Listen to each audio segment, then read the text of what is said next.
এই রুটিটা নিয়ে আসো, আর বসে থাকা যাচ্ছে না যে।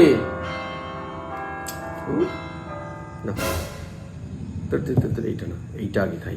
কি করছো? আরে নিরামিষ তরকারিটা আমি খাবো, আমি তো এখন আমিষ খাচ্ছি না, শ্রাবণ মাস না। তুমি তো দিলে ঠেকিয়ে দুটোকে একসাথে করে, নিরামিষটা আমিষ হয়ে গেল, মাংসটা ঠেকিয়ে দিলে এর মধ্যে আমিষ হয়ে গেল। আমি তো শুধু হাত দিয়ে এটা ধরেছি, এটা ধরেছি, আরে ওটাতেই তো নিরামিষটা আমিষ হয়ে গেল। আমি এখন রাতে কি খাবো? আরে বাবা, শুধু হাতটা ঠেকিয়েছি বলে নিরামিষটা আমিষ হয়ে গেল? এটা কি হলো? আচ্ছা এক মিনিট, আমি সব ব্যবস্থা করে দিচ্ছি। কি করবে তুমি? আমার হচ্ছে না, এই যে নিরামিষটা আমি ধরলাম, রাখলাম, এবার এই হাতে আমি আমিষটা ধরলাম, তাহলে নিরামিষের ছোঁয়া এখন আমিষটা নিরামিষ হয়ে গেল। তুমি খাও, তুমি খেতে থাকো। ভালো যুক্তি দিলাম, সেটা নিল না। কার পাল্লায় পড়েছি গো? এই তোমরাই বলো তো, আমিষের সাথে নিরামিষ লাগলে নিরামিষটা আমিষ হয়ে যায়, তাহলে আমি এখন নিরামিষটার সঙ্গে আমিষটা লাগালাম, তাহলে নিরামিষের ছোঁয়ায় আমিষটা নিরামিষ হয়ে গেল না? কি ভুল বলেছি বলো তো?